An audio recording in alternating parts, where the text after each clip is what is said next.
Hey everybody, David Nakkila here with iPro Realty and the Green Homes Real Estate team, bringing you another video on this fine Saturday or Sunday afternoon, whenever you're watching this.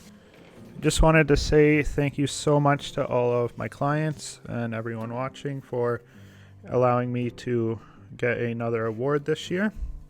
It's been a pleasure serving all of you.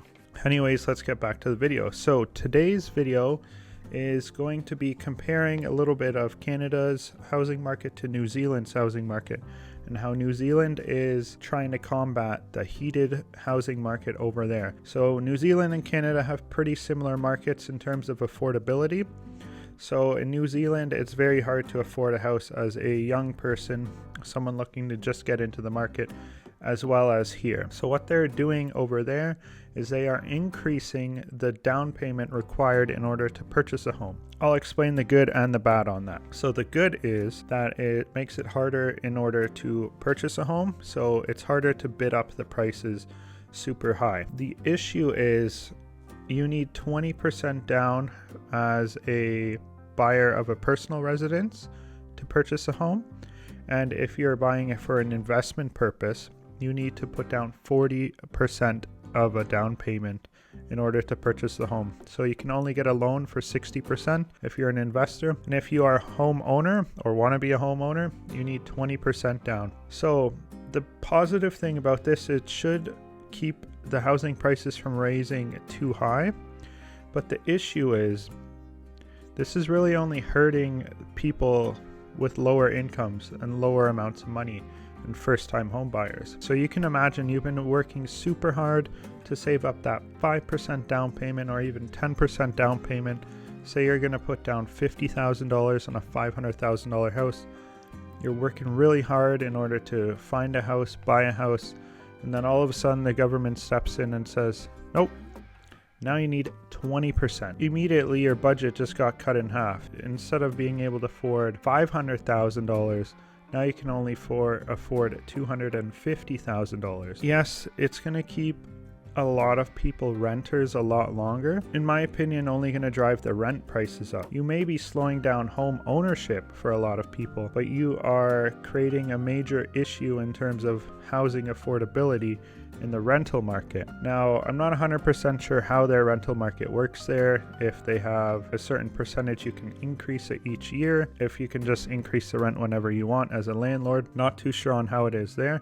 But here in Canada, if you are looking to move into a rental, the landlord can charge whatever's fair market value at the time of moving in, and then as you stay in that property, they can increase it only what the government allows per each year. Unless it is a newer built rental unit, then they can increase the rent whenever they want. So if you go to rent a new build home, new build condo, be aware the landlord can raise the rent as much as he wants, but just once a year. A lot of people don't know that. They think, oh, everything's rent controlled. No, it's not. So I think New Zealand is probably doing this the wrong way, but we'll see how it plays out over there.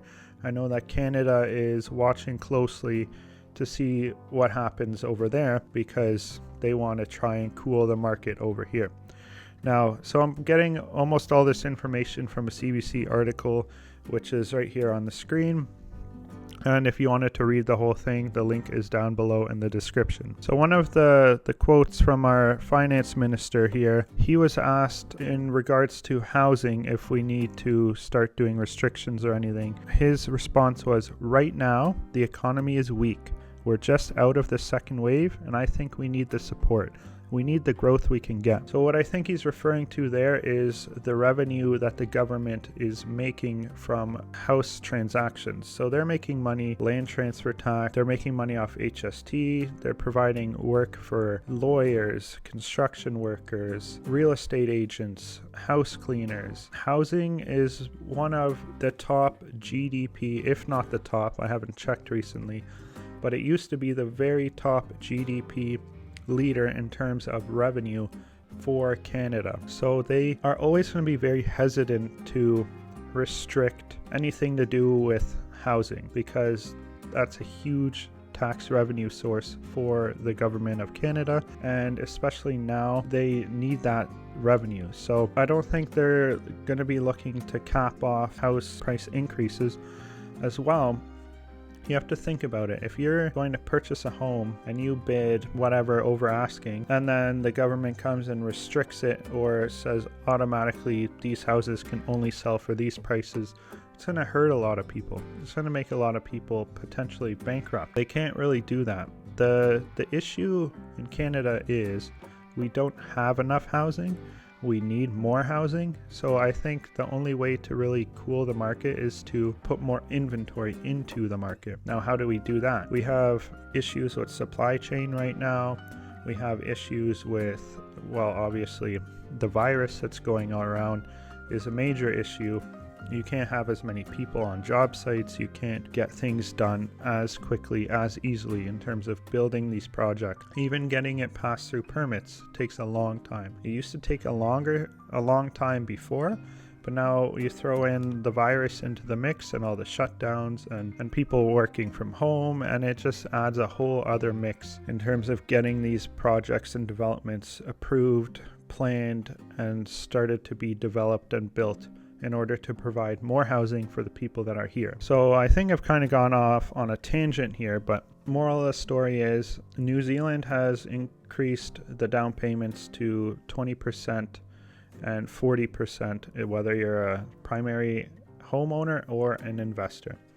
So Canada's keeping an eye on that. Whether we are going to do that or not, I personally don't think so, but we will see what happens. I know that a lot of people are calling for some sort of housing measures to be put in place, but I personally do not see the government stepping in order to do anything about the housing market because they're generating revenue from it. And the demand is not due to fear or speculation in most cases, at least with the clients that I've been dealing with. The clients that I'm dealing with are either wanting to invest and provide housing for other people in order to rent it out and also generate an income for themselves to help their kids out in the future because housing is always increasing, or they want more space, they want more property, they want a bigger yard, they want a pool, all of these different things. And the virus has definitely shown us that we want those types of things or to be closer to family. So with that being said, I don't see any more measures coming into place. Maybe there's some more stricter, maybe they implement a little bit more strict of a mortgage rule, but at the end of the day, it's not really going to affect the housing market too much. The last mortgage rules that we implemented slowed the market down slightly, but then it just picked right back up.